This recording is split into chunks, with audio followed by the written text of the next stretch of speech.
నమస్కారం n times కి స్వాగతం. హెడ్లైన్ చూద్దాం.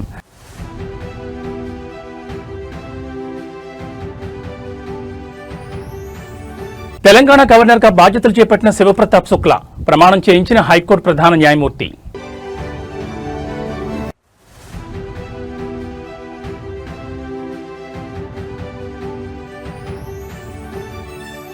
ఏపీలో కలెక్టర్ల కాన్ఫరెన్స్, అభివృద్ధి సంక్షేమ లక్ష్యంగా సీఎం చంద్రబాబు దిశానిర్దేశం.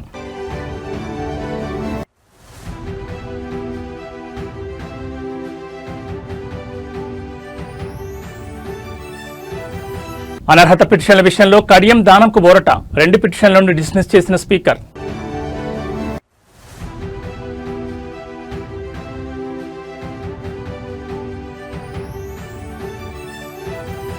కూటమి పాలనలో ఆర్థిక విధ్వంసం, చంద్రబాబు సర్కార్పై వైఎస్ జగన్ ఫైర్.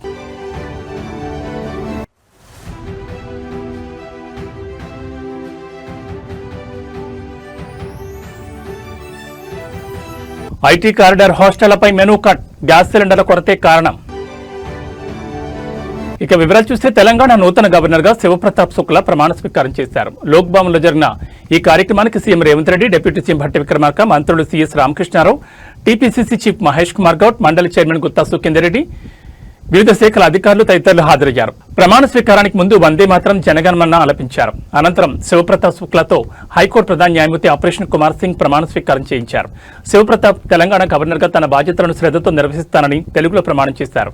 ప్రమాణ స్వీకారం అనంతరం సీఎం రేవంత్ రెడ్డి ఆయనకు పుష్పగుచ్చమిచ్చి శుభాకాంక్షలు తెలిపారు. ఇప్పటి వరకు రాష్ట్రానికి గవర్నర్ గా ఉన్న జిష్ణుదేవ్ వర్మ ఉండగా ఆయన్ను రాష్ట్రపతి మహారాష్ట్ర గవర్నర్ గా బదిలీ చేసిన విషయం తెలిసిందే. నేను తెలంగాణ గవర్నర్గా నా బాధ్యతలు శ్రద్ధతో నిర్వహిస్తానని, నా పూర్తి సామర్థ్యం మేరకు రాజ్యాంగాన్ని మరియు చట్టాన్ని పరిరక్షిస్తానని, సంరక్షిస్తానని, కాపాడుతానని, తెలంగాణ ప్రజల సేవలో ప్రజల సంక్షేమం కోసం నిరంతరం అంకితం అవుతానని దైవ సాక్షిగా ప్రమాణం చేస్తున్నాను.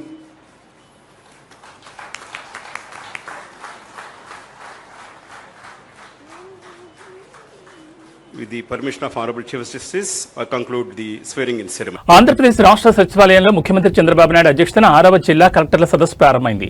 ఈ సమావేశానికి రాష్ట్ర మంత్రులు, వివిధ శాఖల ప్రధాన కార్యదర్శులు, జిల్లా కలెక్టర్లు హాజరయ్యారు. 2 రోజుల పాటు జరగనున్న ఈ సమావేశంలో రాష్ట్ర అభివృద్ధి సంక్షేమ కార్యక్రమాలు, పరిపాలన సహా పలు కీలక అంశాలపై సమగ్రంగా చర్చించనున్నారు. సమావేశాన్ని ప్రారంభిస్తూ సీఎం చంద్రబాబు మాట్లాడారు. కలెక్టర్ల కాన్ఫరెన్స్ ద్వారా అన్ని ముఖ్యమైన విషయాలపై స్పష్టత ఇవ్వాలని ప్రభుత్వం భావిస్తోంది. ఇది 6వ కలెక్టర్ల సమావేశం. రాష్ట్రంలో సంక్షేమం, అభివృద్ధి రెండింటిపై సమాన దృష్టి పెడుతూ ప్రజలకు గుడ్ గవర్నెన్స్ అందించాల్సిన అవసరం ఉంది. ప్రభుత్వ నిర్ణయాలు దీర్ఘకాలిక ఫలితాలను ఇస్తాయి. అవి పాజిటివ్ లేదా నెగిటివ్ ఉండొచ్చు.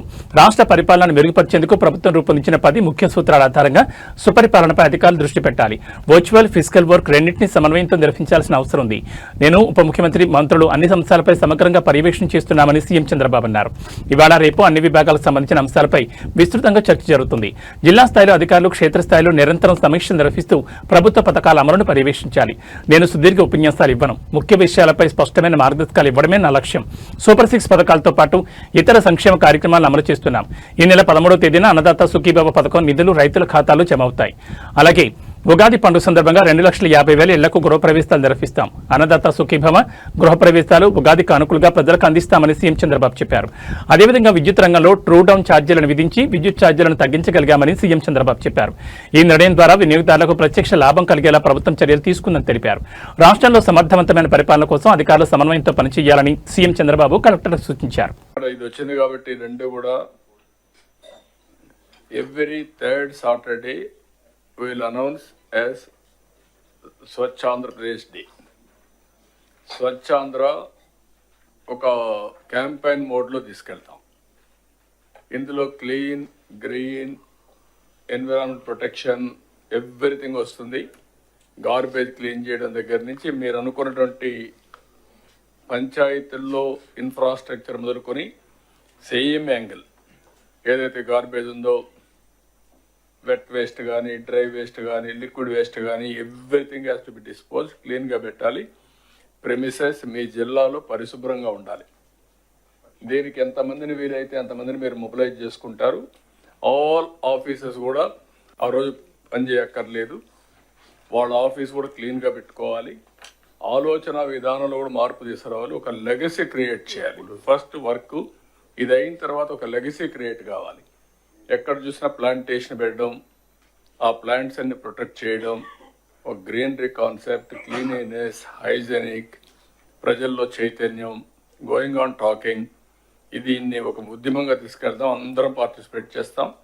దానివల్ల over a period of time ఒక లెగసీ తయారవుతుంది. ఇప్పుడు జపాన్కి పోతే కాగితాలు ఎక్కడ బయటేరు. ఒకవేళ ఎక్కడన్నా ఒక కాగితం కనపడిస్తే తీసి పర్సులో పెట్టుకొని ఇంట్లో పోయి డస్ట్బిన్లో వేస్తారు. అందుకే అక్కడ క్లీన్ చేయరు. ఆ క్లైమేట్ కూడా మనకు వస్తుంది. క్లీన్ చేయకపోయినా పరిశుభ్రంగా ఉంటాయి. ఇక్కడ మనకేమైందంటే క్లీన్ చేసినా కూడా మళ్ళీ ఒక గంట మార్నింగ్ పోయి చూస్తే చాలా హ్యాపీ, మధ్యాహ్నం పోయి చూస్తే మళ్ళీ మామూలు అయిపోతుంది. దారిలోనే పారేస్తారు. టీ కొట్టు నుంచి నేరుగా రోడ్డు మీద పడేస్తాడు. ఇల్లు క్లీన్ చేస్తారు, రోడ్డు మీద పడేస్తున్నారు. ఇవన్నీ వస్తున్నాయి. దీన్ని మనం ఒక రోజులో అయిపోతుందని కాదు. Old habits won't die so easily. Going on reminding, practicing, then it will have a day. మనం అనుకున్న ప్రకారం వస్తుంది. మనం అందరం కొన్ని ప్రిన్సిపల్స్ ఫాలో అవుతున్నాం. How we are following our principles in day to day life, it is only a legacy. మీ పెద్దలు మీకు చెప్పడం, వాళ్ళ పూర్వీకులు వాళ్ళకి చెప్పడం, ఇది కంటిన్యూగా వచ్చింది. మన జీవితంలో భాగస్వాములు అయిపోయాం. ఆచారాలు, సాంప్రదాయాలు ఇవన్నీ కూడా అదే మరికి ఇది రావాల్సిన అవసరం ఉంది. ఫర్ ది లాస్ట్ 30 years నుంచి పనిచేస్తున్నాం, కానీ ఇంకా దీనికి క్లిక్ కాలేదు. స్వచ్ఛ భారత్ రిపోర్ట్ కూడా నేను ఇచ్చాను. Government of India Swachh Bharat రిపోర్ట్ని తీసుకొని బెటర్గా ఒక డిపార్ట్మెంట్ క్రియేట్ చేసి ప్రతి ఒక్క స్టేట్కి స్వచ్ఛ భారత్ వింగ్స్ పెట్టారు, డబ్బులు ఇచ్చారు. కానీ ఇక్కడికి వచ్చినాక అది కూడా క్లోజ్ చేసేసి దగ్గర 80 లక్షల లెగసీ గార్బేజ్ ఓన్లీ పట్టణాల్లో ఉండే పరిస్థితి వచ్చింది. ఇప్పుడు అది నెక్స్ట్ అక్టోబర్ అంటున్నాడు. అక్టోబర్ 2 కంప్లీట్ చేస్తాం. అంటే లెగసీ అక్కడికి ఉంటే ఇంక ఫ్యూచర్కి ఇప్పుడు మనకి రూరల్లో, అర్బన్లో ఈ గ్రీన్ అంబాసిడర్స్ అని పెట్టాం సార్ 2014లో. ఆ రోజు వాళ్ళకి 6,000 శాలరీ పెట్టాం సార్. ఇంకా వాళ్ళందరూ రావడానికి ఇష్టపడటం లేదు. ఇలాగే 10 years అయింది సార్. కొంచెం ఏమైనా పెంచగలిస్తే వాళ్ళకు యాక్టివ్ అవుతారు. అంటే వాళ్ళనే కాకుండా ఎవరైతే ఆ ఓరియంట్ ఇప్పుడు అవసరాలు మారుంటాయి, మారిన అవసరాలు బట్టి మళ్ళీ ఆలోచించండి. Department can do it. Panchayati Raj department, urban department green ambassadors కింద పెట్టింది. ఎంతవరకు మీకు అవసరం మోడర్నైజేషన్లో, ఇప్పుడు న్యూ థింకింగ్లో వాళ్ళని ఎందుకు కంటిన్యూ చేయాలి? ఇప్పుడు కూడా వ్యవస్థలన్నీ కూడా అవుట్డేట్ అయినప్పుడు కొత్త వ్యవస్థలు క్రియేట్ చేసుకోవడం అవసరం. లేకపోతే పాత వ్యవస్థల్లో పెట్టుకుంటే దానివల్ల మనకు ఫలితాలు రావు. తెలంగాణ రాజకీయాల్లో ఉత్కంఠ రేపిన ఎమ్మెల్యేల అనర్హత పిటిషన్లపై స్పీకర్ గడ్డం ప్రసాద్ కుమార్ కీలక నిర్ణయం తీసుకున్నారు. ఎమ్మెల్యేలు కడియం శ్రీహరి, దానం నాగేందర్లపై దాఖలైన అనర్హత పిటిషన్లను ఆయన కొట్టివేశారు. దీంతో ఇద్దరు ఎమ్మెల్యేలకు బిగ్ రిలీఫ్ లభించినట్లయింది. సుప్రీంకోర్టు ఆదేశాల ప్రకారం మార్చి 12 తేదీలోగా స్పీకర్ అనర్హత పిటిషన్లపై విచారణ చేసి తుది నిర్ణయాన్ని ప్రకటించాల్సి ఉంది. ఈ నేపథ్యంలో గతంలో 8 మందికి క్లీన్ చిట్ ఇచ్చిన స్పీకర్ తాజాగా మరో 2 క్లీన్ చిట్ డిక్లేర్ చేశారు. దీంతో 10 మంది ఎమ్మెల్యేలకు ఊరట లభించింది. తెలంగాణ రాజకీయాల్లో గత కొంతకాలంగా ఉత్కంఠ రేపుతున్న ఎమ్మెల్యేల అనర్హత అంశంపై స్పీకర్ గడ్డం ప్రసాద్ కుమార్ తీసుకున్న నిర్ణయం ఇప్పుడు హాట్ టాపిక్ అయింది. బీఆర్ఎస్ టికెట్పై గెలిచిన 10 మంది ఎమ్మెల్యేలు దానం నాగేందర్, కడియం శ్రీహరి, తెల్లం వెంకట్రావు, పోచారం శ్రీనివాసరెడ్డి, పరిగి శ్రీనివాసరెడ్డి, బండ్ల కృష్ణమోహన్ రెడ్డి, ఎం సంజయ్ కుమార్, గూడెం మహిపాల్ రెడ్డి, టి ప్రకాష్ గౌడ్, కాళీ యాదయ్య, అరికెపూడి గాంధీ కాంగ్రెస్ పార్టీలో చేరారంటూ బీఆర్ఎస్ నేతలు స్పీకర్ ఫిర్యాదు చేశారు. స్పీకర్ నిర్ణయం తీసుకోవడంలో ఆలస్యం చేస్తున్నారని హైకోర్టు, ఆ తర్వాత సుప్రీంకోర్టును ఆశ్రయించారు. ఆ తర్వాత సుప్రీంకోర్టు నిర్ణీత గడువులోగా స్పీకర్ విచారణ చేసి తుది నిర్ణయాన్ని వెల్లడించాలని ఆదేశాలు జారీ చేసింది. మళ్ళీ 1.5 సంవత్సరం క్రితం నేను ఎమ్మెల్యేగా పోటీ చేశాను. మీ ముందుకు వచ్చి నాకు ఒక అవకాశం ఇవ్వండి, మన గ్రామాలను అభివృద్ధి చేసుకుందామని చెప్పాను. మీరు నమ్మకంతో నాకు ఓటేసి గెలిపించారు. నేను గెలిచిన పార్టీ అధికారంలోకి రాలేదు, కానీ ఈ నియోజకవర్గ ప్రజలకు ఇచ్చిన హామీని ఎట్లా నిలబెట్టుకోవాలి, ఈ గ్రామాలు ఎట్లా బాగుపడాలి, ఈ నియోజకవర్గం ఎట్లా అభివృద్ధి చెందాలని ఆలోచించి నేను కాంగ్రెస్ పార్టీలో చేరడం జరిగింది. రాష్ట్రంలో కాంగ్రెస్ ప్రభుత్వం ఉన్నది. ముఖ్యమంత్రిగా గౌరవనీయులు రేవంత్ రెడ్డి గారు ఉన్నారు. రేవంత్ రెడ్డి గారు స్వయంగా పిలిచి, అన్న మీరు మా పార్టీలోకి రండి, ప్రభుత్వానికి మీ అనుభవం అవసరం, మీ నియోజకవర్గ అభివృద్ధిని మీరు ఊహించిన దానికంటే బ్రహ్మాండంగా చేద్దామని చెప్పి వారు నన్ను కాంగ్రెస్ పార్టీలోకి ఆహ్వానించడం జరిగింది. ఈ నియోజకవర్గం యొక్క అభివృద్ధిని దృష్టిలో పెట్టుకొని ప్రభుత్వం అండ ఉంటేనే, ప్రభుత్వ సహకారం ఉంటేనే అభివృద్ధి చేయగలుగుతామని ఆలోచించి నేను కాంగ్రెస్ పార్టీలోకి వచ్చి సంవత్సరం కావస్తున్నది. ఈరోజు చాలా మంది వస్తున్నారు. ఇంకా రేపు నేను అనుకుంటే ఇంకొక 6 మంది రేపు జాయిన్ అవుతున్నారు, రేపు ఎల్లుండో. మొత్తానికి మాత్రం ఈ 15 రోజులలో మొత్తం కూడా మెర్జ్ అయిపోయేది గ్యారంటీ. మిగిలేదు ఒక 2-3 మిగులుతారు. ఆ మిగిలిన వాళ్ళు కూడా ఇక ఏమంటారు, అది ఎటు పోవాలన్నా అటు పోవాలా అని ఆలోచనలు ఉంటారు తప్ప, అయోమయ పరిస్థితుల్లో మిగిలిపోయిన వాళ్ళు ఉంటారు తప్ప, మనస్ఫూర్తిగా ఉండేవాళ్ళు మాత్రం ఎవరు ఉండరు అక్కడ. మనసు అనేవాడు ఉన్నవాడు, ఆత్మగౌరవం ఉన్నవాడు, సెల్ఫ్ రెస్పెక్ట్ ఉన్నవాడు మాత్రం ఆడ ఉండడు. ఇప్పుడు చెప్తా ఉన్నాడు కేటీఆర్ గారు, ఇవాళ పేపర్లో చూశాను. ఏం చెప్తుండంటే, ఈనాడులోనూ ఆంధ్రజ్యోతిలో చూశాను పొద్దున. ఏం చెప్తున్నంటే, టీడీపీ లాగా రీజనల్ పార్టీ స్ట్రాంగ్ కావాలంటే టీడీపీ లాగా ఉండాలి అన్నారు. టీడీపీ లాగా ఉండాలంటే అక్కడ పార్టీ ఉన్నటువంటి నాయకుడికి లక్షణాలు ఉన్నాయి. ఆ పార్టీని ఎట్లా కాపాడుకోవాలని చెప్పి, ఎన్ని కష్టాలు వచ్చినా ఆ పార్టీని కాపాడుకోవడానికి, ఎమ్మెల్యేలు కాపాడడానికి, ఎమ్మెల్యేల మనోధైర్యానికి, అక్కడ ఉన్నటువంటి ఎమ్మెల్యేలకు ఇచ్చే మర్యాద కానీ, ఎమ్మెల్యేలకు ఇచ్చేటువంటి ఇంపార్టెన్సీ కానీ ఇక్కడ ఇచ్చారా మీరు? ఒక ఎమ్మెల్యేకి ఒక ఇంపార్టెన్సీ ఇచ్చారా? ఒక ఎమ్మెల్యే వస్తే గంటల తరబడి కూర్చోబెట్టి, నీకున్నటువంటి ఒక కోట్రీ, నీకున్నటువంటి వీళ్ళని మాత్రమే నువ్వు కేటీఆర్ గారు వాళ్ళకు ఉన్నటువంటి ఫ్రెండ్స్ ని ఎవడోడో జైల్లోకి పోయిన కూడా తీసుకొచ్చి ఇలా 1000 కోట్ల రూపాయలు సంపాదించావు. ఎలా ఇచ్చావు? అలాంటి వాళ్ళని పేర్లు మేము తీస్తాం ఒక రోజు. మా దగ్గర మొత్తం ఉన్న చరిత్ర ఉంది.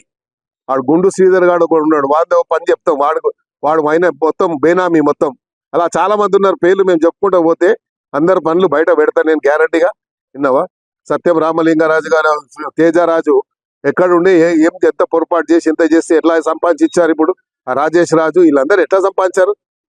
వీళ్ళందరూ ఎట్లా ఎట్లా ఎట్లా 100 ఎకరాలు 1000 ఎకరాలు ఎట్లా గవర్నమెంట్ ల్యాండ్ ఎట్లా తీసుకొని వాళ్ళు ఎంజాయ్ చేస్తున్నారు? దేని వల్ల చేయగలుగుతున్నారు? వాళ్ళు కేటీఆర్ అండా చూసుకునే కదా. కాబట్టి వీళ్ళందరికీ మేము తప్పకుండా అవన్నీ మొత్తం చరిత్ర నా దగ్గర ఉంది, బయట పెడతా. ఇలా చరిత్ర అంతా సమయం వచ్చినప్పుడు ఏదో దానం నాగేందర్ మీద యాంటీ డిఫెక్షన్ వేస్తాము, వెయ్యవా ఉడొద్దంటు నేను ఏడా వద్దన్నాడు. నేను కూడా కోట్లనే తెలుసుకుంటా. ఉడొద్దంటూ నేను అదే అని నీకు వేసే అధికారం ఉంది, వద్దంటలే. నేను తప్పకుండా నీ వెయ్యాలి, వేస్తే దానికి జవాబు నేను చెప్పుకోవాలి. కానీ నువ్వు వేసే లోపల నీ పార్టీ ఉంటుందేమో అది చూసుకోముందు కదా. రైట్. ఎమ్మెల్యేలు దానం నాగేందర్, కడియం శ్రీహరిపై అనర్హత పిటిషన్లు స్పీకర్ గడ్డం ప్రసాద్ కుమార్ డిస్మిస్ చేశారు. ఇద్దరు ఎమ్మెల్యేలు పార్టీ మారినట్లు ఆధారాలు లేవని స్పష్టం చేశారు. ఈ అంశంపై ఎమ్మెల్యే దానం నాగేందర్ స్పందించి కీలక వ్యాఖ్యలు చేశారు. స్పీకర్ పరిధిలో నేను ఎలాంటి తప్పు చేయలేదని చెప్పారు. పార్టీ అధ్యక్షుడిగా కేసీఆర్ నన్ను వివరణ అడగలేదని దానం వెల్లడించారు. పార్టీ క్రమశిక్షణ కమిటీ కూడా వివరణ అడగలేదన్నారు. నాపై పిటిషన్ వేసిన వాళ్ళకి ఏం అధికారం ఉందని ప్రశ్నించారు. నాకు ఎప్పుడు విప్ జారీ చేయలేదని, పార్టీకి వ్యతిరేకంగా నేను పనిచేయలేదని దానం అన్నారు. Khairatabad MLA Danam Nagender, station Ghanpur MLA Kadiyam శ్రీహరిలపై దాఖలైన అనర్హత పిటిషన్లపై తెలంగాణ అసెంబ్లీ స్పీకర్ గడ్డం ప్రసాద్ కుమార్ ఇవాళ తీర్పునిచ్చారు. బీఆర్ఎస్ టికెట్పై గెలిచి కాంగ్రెస్ పార్టీలోకి మారినట్లు మొత్తం 10 మంది బీఆర్ఎస్ ఎమ్మెల్యేలపై అనర్హత పిటిషన్లు నమోదయ్యాయి. ఈ నేపథ్యంలో గతంలో 8 మందికి క్లీన్ చిట్ ఇచ్చిన స్పీకర్ తాజాగా దానం, కడియం శ్రీహరికి క్లీన్ చిట్ డిక్లేర్ చేశారు. శాసనసభలో నేను కూడా ఎక్కడ కూడా పార్టీకి వ్యతిరేకంగా పనిచేయలేదు. నాకే రోజు కూడా మన గౌరవనీయులు నాకు కేసీఆర్ గారు అంటే చాలా గౌరవం. ఆయన అధ్యక్షుడిగా నాకు ఏ రోజు ఒక ఎక్స్ప్లెనేషన్ అడగలేదు, లేకపోతే అక్కడ ఉన్నటువంటి డిస్మినరీ కమిటీ కూడా నాకు ఎక్కడ ఎక్స్ప్లెనేషన్ అడగలేదు. మరి నేను అసెంబ్లీలో వాళ్ళు ఏమన్నా విప్ జారీ చేసి ఉంటే, నేను విప్కు వ్యతిరేకంగా నేను పనిచేసి ఉంటే yes I'm entitled for any kind of punishment. కానీ నాకు ఎక్కడ కూడా విప్ కానీ అవన్నీ ఏమీ ఇవ్వలేదు. కాబట్టి నేను ఆ స్పీకర్ పరిధిలో మాత్రం నేను పొరపాటు చేయలేదనేది నేను నమ్ముతున్నాను, నేను విశ్వసిస్తున్నాను. కాబట్టి నా ఆర్గ్యుమెంట్ అదే, నా అఫిడేవిట్ అదే ఇచ్చాను. ఇప్పుడు వేసిన వాళ్ళకి ఏం అధికారం ఉంది అని నేను అడుగుతున్నాను. ఇప్పుడు ఎందుకు ఇప్పటిదాకా అడగలేదు, మీరు చెప్పారు కాబట్టి అడుగుతున్నాను. నన్ను అడగాల్సింది నా అధికారం ఎవరికి ఉండే? గౌరవ అధ్యక్షులు కేసీఆర్ గారికి ఉండే. వేసిన వాళ్ళకి ఇప్పుడు ఏం అధికారం ఉంది? వాళ్ళకి ఏమన్నా మ్యాండేట్ ఇచ్చారా, లేకుంటే వాళ్ళకి ఏమన్నా అథారిటీ ఇచ్చారా? వాళ్ళకి ఏం లేదు. వాళ్ళు కూడా నా లేకనే ఒక ఎమ్మెల్యేలు వేసిన వాళ్ళు ఒక ఎమ్మెల్యేలు పార్టీ తరఫున వేయలేదు, వాళ్ళు వ్యక్తిగతంగా వాళ్ళు వేశారు. నేను నా వ్యక్తిగతంగా నాది అఫిడేవిట్ నేను వేశాను. సో నేను I'm not scared for anything. నేను అదే మళ్ళీ చెప్తా ఉన్నాను. నేను భయపడేవాడిని కాదు. ప్రజాక్షేత్రంలో అవకాశం వస్తే మళ్ళీ ప్రజాక్షేత్రంలో తప్పకుండా నా ప్రజల యొక్క ఆశీర్వాదంతో మళ్ళీ ఒకవేళ నాకు వ్యతిరేకంగా ఇవాళ ఒకవేళ వచ్చిన జడ్జిమెంట్ వస్తే తప్పకుండా దేవుడి దయ వల్ల మళ్ళీ ప్రజాక్షేత్రంలో పోయి పోరాడి నేను మళ్ళీ శాసనసభ్యుడిగా మళ్ళీ మీకే అడ్రస్ చేస్తాను. స్పీకర్ గారి జ్యూరిడిక్షన్లో నేనేం పొరపాటు చేయలేదని స్పీకర్ గారికి ఇచ్చాను. నేను జస్టిఫై చేసుకున్నాను దాన్ని. మరి నేను ఎందుకు జస్టిఫై చేశానంటే నేను ఇచ్చిన స్టేట్మెంట్ కరెక్ట్ అని నేను నమ్ముతున్నాను. ఎందుకంటే స్పీకర్ గారి జ్యూరిడిక్షన్లో నేను తప్పు చేయలేదు కాబట్టి నాకు ఆ విశ్వాసం. అయినా సరే స్పీకర్ గారు నాకు వ్యతిరేకంగా నిర్ణయం తీసుకుంటే డెఫినెట్లీ వెల్కమ్. నేను చెప్పేది ఏంది, నేను అక్కడి నుంచి నా వ్యక్తిగతంగా నేను మెంబర్షిప్ తీసుకోలేదు, ఇక్కడ నా మెంబర్షిప్ వదులుకోలేదు. సో కాన్ఫ్లిక్ట్ ఏముంది టిల్ ది లాస్ట్ డేట్.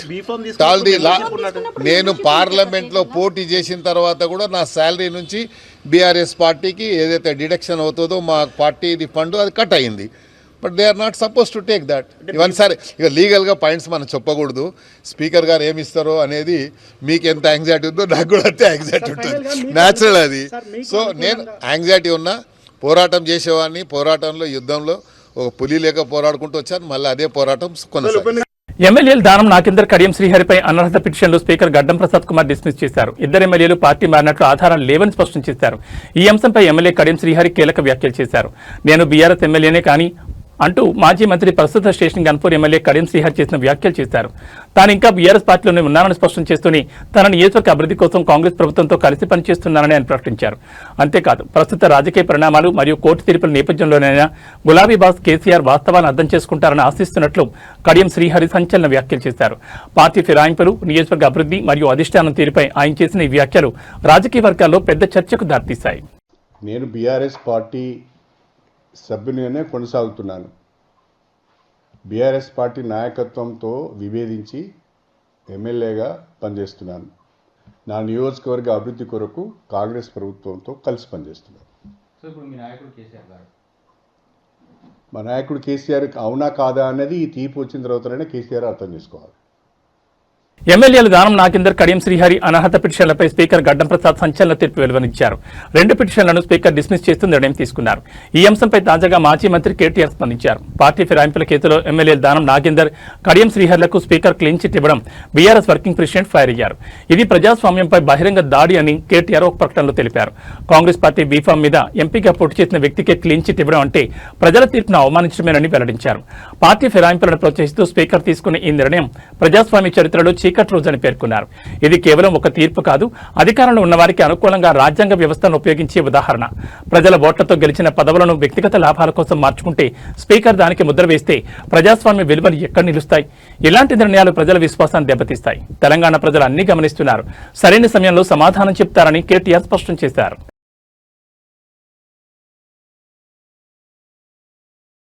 కానీ అన్నం వండోడు, చాలా వండోడు, ఏ ఒక పట్టాన్ని ఏది వినడు. నువ్వు ఏమి చెప్పినా కూడా ఆయన అల్టిమేట్గా ఆయన అనుకున్నది మాత్రం రిజల్ట్ మాత్రం తెస్తాడు. వెంకటరామరెడ్డి గారి గొప్పతనం ఏంటంటే ఏదో ఒకటి చేసి కన్విన్స్ చేస్తాడు. మొత్తానికైతే కూర్చోబెట్టి ఏదైనా చెప్దాం, ఏదైనా మెల్లిగా చెప్దాం, కన్విన్స్ చేద్దామంటే మా చంద్రశేఖర్ అన్న నేను అట్లాంటి వాళ్ళు ఏమైనా ప్రయత్నం చేసినంతసేపు వింటాడు, చాలా కామ్గా వింటాడు. ఆఖరికి మాత్రం ఏదో మళ్ళీ మ్యాజిక్ చేసి ఆయన అనుకున్నది చేసుకుంటాడు, పోతాడు. అట్లాంటి వెంకటరామరెడ్డి గారు మీకు నాయకుడిగా ఉండడం నిజంగా కూడా మీ అదృష్టం. ఎందుకంటే ప్రజల పనుల విషయంలో కూడా నాకు ఒకటే చెప్పినాడు, అన్నా ఈసారి మనం అధికారం పోయింది, నాకు బాధగా ఉంది అన్నాడు. ఎందుకన్నా ఏం బాధ అంటే, లేదన్నా నేను చాలా కొట్లాడిన ప్రతిపక్షంలో, కొట్లాడి అలసిపోయిన. నిజానికి ఈసారి గవర్నమెంట్ వస్తే నేను మా అలంపూర్ చరిత్రలో ఎన్నడూ జరగని అభివృద్ధిని చేసి చూపెడదాం అనుకున్నాను. కేసీఆర్ గారికి నా మీద ప్రేమ ఉంది, నాకు తప్పకుండా నేనేది అడిగినా చేసేటోడు. బ్యాడ్ లక్ ఏంటంటే నేను కొద్దిగా లేటుగా, నిజానికి ఒక దశలో నేను రాజకీయమే వదిలేద్దాం అనుకున్నా. కానీ కేసీఆర్ సార్ నన్ను పిలిచి ఎమ్మెల్సీ ఇచ్చి నన్ను కూర్చోబెట్టి నువ్వు ఉండాలి వెంకట్రామ్ అంటే నేను ఉన్నాను. నాకంటూ వ్యక్తిగతంగా ఏమీ లేదన్నా, నా కాన్స్టిట్యున్సీ, నా జిల్లా బాగుండాలా అని నిజంగా చెప్తున్నాను. నేను అధికారంలో ఉన్ననాడు కూడా ఒక్కటంటే ఒక్క రూపాయి పని కూడా అడగలేదు వెంకటరామరెడ్డి గారు, ఒక్క రూపాయి పని కూడా. ఏమన్నా అడిగినంటే మా కాన్స్టిట్యున్సీ, మాకు అలంపూర్కి ఇది కావాలా. ఒకరోజు అయితే మన గవర్నమెంట్ పోయింది అనుకుంటా, అప్పుడు పోయినాక వచ్చినాడు రోజు వచ్చి, మాకు నీళ్లు రావాలా, నువ్వు జగన్ అన్నకు ఫోన్ చేయంటాడు. అన్న ఇప్పుడు మనం గవర్నమెంట్లో లేమే, మనకు ఇప్పుడున్న గవర్నమెంట్ చేయాల్సిన పని మనం ఏందన్నా అంటే, అప్పుడు గవర్నమెంట్లో ఉన్నామా లేదా, లేవనుకుంటా. ఫోన్ చేయన్నారు అంటే ఫోన్ చేస్తే జగన్మోహన్ రెడ్డి గారు కూడా అన్నాడు, ఎవరు నీకు వెంకటరామ్ చెప్పినాడా అన్నాడు. అవునన్నా చెప్పినాడు అంటే, నాకు కూడా ఆల్రెడీ చెప్పినాడు, మళ్ళీ నీకు కూడా చెప్పిస్తున్నాడు. మొత్తానికైతే మొండోడు అంటే అంత కమిట్మెంటు. ఇప్పుడు ఏం అవసరం ఉంది, మేము గవర్నమెంట్లో లేము, ఈ గవర్నమెంట్ని తిట్టుకుంటా నడిపించేయచ్చు. వీళ్ళు చేయట్లేదా, వీళ్ళు చేయాల్సిన పని చేయట్లేదు, వీళ్ళని పట్టించుకోవట్లేదు, దున్నపోతు మీద వానబడ్డట్టున్నారని దులుపుకోవచ్చు. కానీ ప్రజల మీద, రైతాంగం మీద, ప్రాంతం మీద, నియోజకవర్గం మీద ప్రేమ ఉండే మనిషి అయితే యాడికన్నా పోయి, ఎంత దూరం అన్నా పోయి పని చేసుకొచ్చే తత్వం వెంకటరామరెడ్డి గారిది. మరి అదే లక్షణం ఆంధ్రప్రదేశ్ రాజకీయాల్లో అప్పుల వ్యవహారం మరోసారి రాజుకుంది. ముఖ్యమంత్రి చంద్రబాబు నాయుడు ఆర్థిక విధ్వంసానికి పాల్పడుతున్నారంటూ మాజీ ముఖ్యమంత్రి వైఎస్ జగన్మోహన్ రెడ్డి తీవ్రస్థాయిలో విరుచుకుపడ్డారు. దీనికి కాగ్ లెక్కల నిదర్శనమని ఆయన పేర్కొన్నారు. ప్రభుత్వం సూపర్ 6, సూపర్ 7 హామీలను అమలు చేయకపోయినా ఎడాపెడా అప్పులు చేస్తోందని జగన్ ధ్వజమెత్తారు. 2024-25లో 81,000 కోట్ల అప్పులు చేయగా కేవలం 2025-26 10 నెలల కాలంలోనే ఆ అంకె 87,000 కోట్లకు చేరిందని ఆయన లెక్కలతో సహా వివరించారు. తమ హాయంలో కోవిడ్ వంటి విపత్కర పరిస్థితులు ఉన్నప్పటికీ ప్రజలకిచ్చిన ప్రతి హామీని నెరవేర్చామని, కానీ ప్రస్తుత ప్రభుత్వం కేవలం అప్పులకే పరిమితమైందని జగన్ విమర్శించారు. ఏపీ ఆర్థిక పరిస్థితిపై జగన్ చేసిన ఈ వ్యాఖ్యలు ఇప్పుడు రాష్ట్ర రాజకీయాల్లో హాట్ టాపిక్ గా మారాయి. చంద్రబాబు నాయుడు గారి కూటమి పాలనలో ద్రవ్యలోటు, ఫిజికల్ డెఫిసిట్ అంటే అప్పులు as a percentage of total expenditure చూస్తే, గమనించమని అడుగుతాను, అప్పులు as a percentage of total expenditure చూస్తే మా 5 సంవత్సరాల హయాంలో ఎంత తక్కువగా ఉందో, అదే చంద్రబాబు గారి హయాంలో అప్పులు as a percentage of total expenditure ఎంత ఎక్కువగా ఉందో తేడా తెలుస్తుంది. అంటే మా హయాంలో ఇంకా కోవిడ్ లాంటి విపత్కర పరిస్థితులు ఎదుర్కొన్నాం. అటువంటి పరిస్థితులు ఉన్నప్పటికీ కూడా పైగా క్రమం తప్పకుండా మేము ఇచ్చిన మాటలన్నీ కూడా నెరవేర్చుకుంటూ మేనిఫెస్టో అమలు చేసినాం. అలాంటి డిసిప్లిన్ చూపించిన పరిస్థితులు కూడా మాలో ఉన్నాయి. ఇలాంటి పరిస్థితుల్లో కూడా ఒకసారి గమనిస్తే ఏ రకంగా యాజ్ అ పర్సంటేజ్ ఆఫ్ అప్పులు as a percentage of total expenditure చూస్తే ఏ రకంగా 2019-20లో 25.59, కోవిడ్ 2020-21లో కోవిడ్ టైంలో కాస్త పెరిగింది, 31.82కి వచ్చింది. తర్వాత మళ్ళా ఫిజికల్ డిసిప్లిన్ తీసుకొచ్చినాం. 21-22లో ఏకంగా 14%కి తగ్గించిన 14.08%. 22-23లో కూడా 24.97%. 23-24 చివరి సంవత్సరంలో కూడా మా physical deficit as a percentage of total expenditure చూస్తే 26.52%. అదే చంద్రబాబు నాయుడు గారి హయాంకి ఒక్కసారి గమనిస్తే 2024-25లో ఏకంగా ఎలాంటి స్కీములు లేకపోయినా, సూపర్ 6, సూపర్ 7 లాంటి స్కీములు ఏవి లేకపోయినా, గతంలో మా ప్రభుత్వంలో ఉన్న పథకాలన్నీ రద్దు చేసిన, ఏకంగా physical deficit as a percentage of expenditure అంటే అప్పులు as a percentage of total expenditure 2024-25లో 32.5%కు పెరిగింది.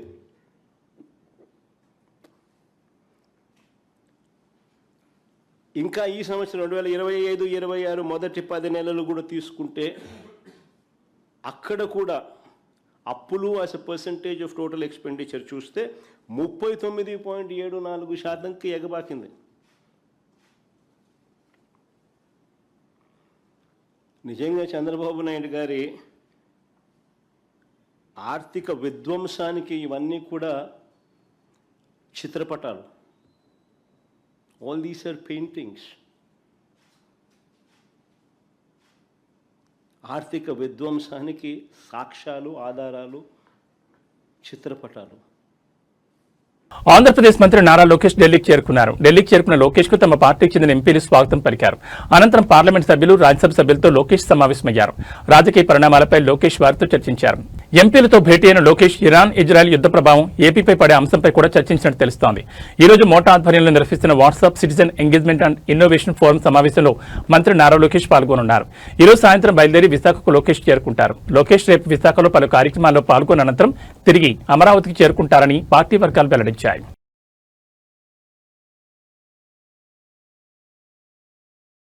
ఖమ్మం వెలుగుమట్ల భూ బాధితులకు మద్దతుగా తెలంగాణ జాగృతి అధ్యక్షురాలు కవిత చేపట్టిన నిరవధిక నిరాహార దీక్ష 3వ రోజుకు చేరింది. సోమవారం ఖమ్మంలో ఆందోళన చేపట్టిన ఆమెను పోలీసులు అరెస్ట్ చేసి అనంతరం విడుదల చేశారు. ఆ రాత్రి బాధితులతో కలిసి దీక్ష ప్రారంభించగా మంగళవారం పోలీసులు మళ్లీ అరెస్ట్ చేసి హైదరాబాద్ తరలించారు. ప్రస్తుతం హైదరాబాద్లోని జాగృతి కార్యాలయంలో ఆమె దీక్ష కొనసాగిస్తున్నారు.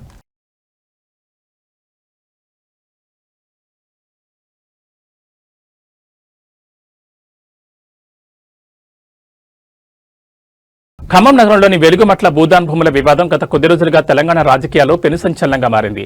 పేదల ఇళ్లను కూల్చివేయడంపై విపక్షాలు, ప్రజా సంఘాలు పెద్ద ఎత్తున ఆందోళన చేపట్టడంతో ప్రభుత్వం చివరికి దిగిరాక తప్పలేదు.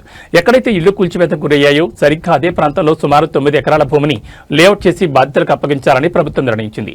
ఈ మేరకు మొత్తం 311 మంది బాధితులకు ఒక్కొక్కరికి 75 గజాల చొప్పున ఇంటి పట్టాలను పంపిణీ చేసేందుకు అధికార యంత్రాంగం అన్ని ఏర్పాట్లు పూర్తి చేసింది. 3 కీలక మంత్రుల సమక్షంలో ఈ పట్టాల పంపిణీ కార్యక్రమం జరగనుండడంతో బాధితుల్లో నాణకు హర్షాతిరేకాలు వ్యక్తమవుతున్నాయి. అయితే ఈ నిర్ణయం వెనుక ఉన్న రాజకీయ పరిణామాలు ఆసక్తికరంగా మారాయి. పేదల ఆగ్రహం ప్రభుత్వానికి నష్టం చేకూరుస్తుందనే ముందస్తు అంచనాతోనే ప్రభుత్వం ఈ డ్యామేజ్ కంట్రోల్ చర్యకు పూనుకున్నట్లు కనిపిస్తోంది. కూల్చిన చోటే ఇళ్లు కట్టిస్తామని లేదా పట్టాలిస్తామని ప్రకటించడం ద్వారా బాధితుల పట్ల తమకు సానుభూతి ఉందని చాటుకోవాలని ప్రభుత్వం భావిస్తోంది. విపక్షాల విమర్శలకు చెక్ పెట్టడమే కాకుండా రాబోయే ఎన్నికల దృష్ట్యా ప్రజల్లో వ్యతిరేకత రాకుండా చూసుకోవడమే ఈ వ్యూహం వెనుక ఉన్న అసలు ఉద్దేశం. మరి ఈ పట్టాల పంపిణీతో వెలుగుమట్ల వివాదం పూర్తిగా సద్దుమణుగుతుందో లేక రాజకీయ మైలేజ్ కోసం విపక్షాలు మరిన్ని డిమాండ్లు తెరకెక్కిస్తాయో వేచి చూడాలి.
పశ్చిమాసియాలో యుద్ధ పరిస్థితుల ప్రభావం ప్రపంచ దేశాలకు చమురు ఎగుమతులపై పడింది. దీంతో ఆసియా దేశాల్లో ఇంధన కష్టాలు మొదలయ్యాయి.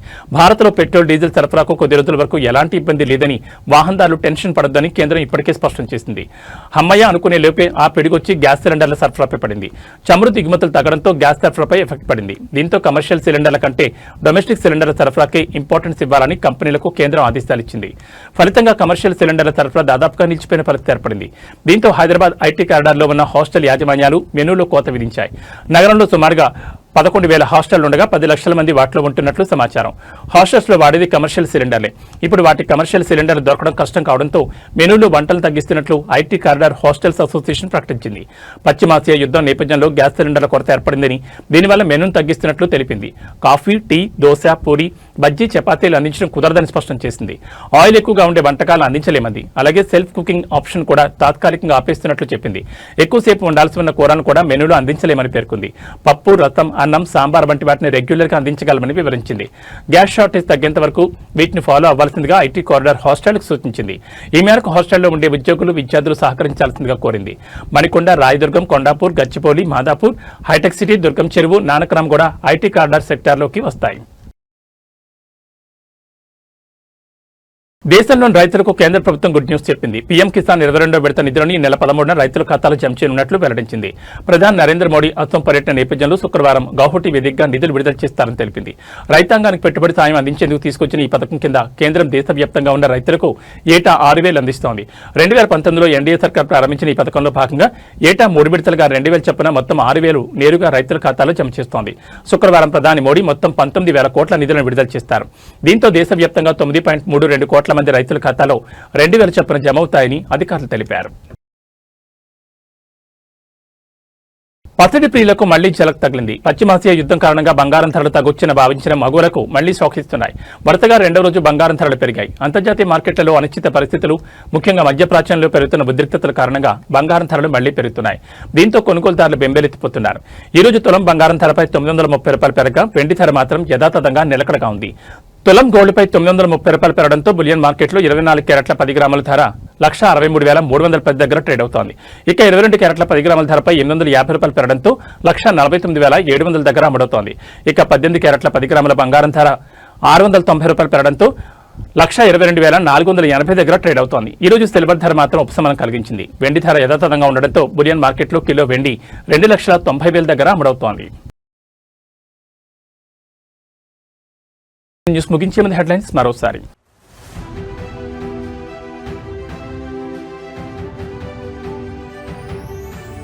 తెలంగాణ గవర్నర్గా బాధ్యతలు చేపట్టిన శివప్రతాప్ శుక్లా ప్రమాణం చేయించిన హైకోర్టు ప్రధాన న్యాయమూర్తి.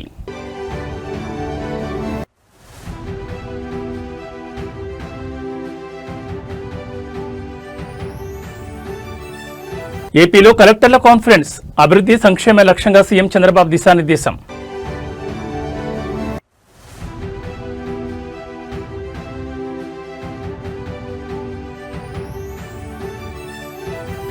అనర్హత పిటిషన్ల విషయంలో కడియం దానంకు బోరట, 2 పిటిషన్లను డిస్మిస్ చేసిన స్పీకర్.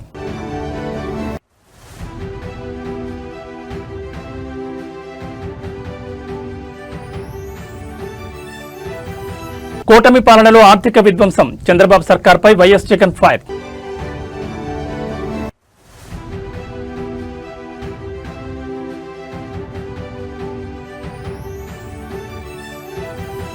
ఐటీ కారిడార్ హాస్టళ్లపై మెనూ కట్, గ్యాస్ సిలిండర్ల కొరతే కారణం.